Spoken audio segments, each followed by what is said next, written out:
கேட்கறது கிடையாது. திருநீர் பூசிருக்கிறியா, ருத்ராட்சம் போட்டிருக்கிறியா, நேராக என் படுக்கையறைக்கே வந்து உட்காந்து அவருக்கு பாத பூஜை பண்ணி, சொந்தக்காரனுக்கு கூட இடம் கிடையாது, சிவனடியாருக்கு இடம் தரக்கூடிய ஒரே சமயம் சைவ சமயம். ஐயா, இந்த படை, இந்த சிவனடியார் படைதான் நம்முடைய வருங்காலத்துக்கு சேர்த்திருக்கக்கூடிய மிகப்பெரிய சொத்து.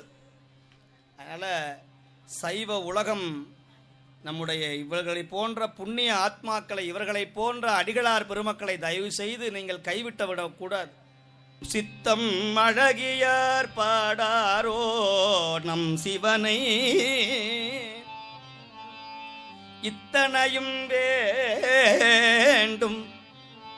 சித்தம் அழகியார் பாடாரோ நம் சிவனை, இத்தனையும் வேண்டும் எமக்கேலோர் எம்பாவா.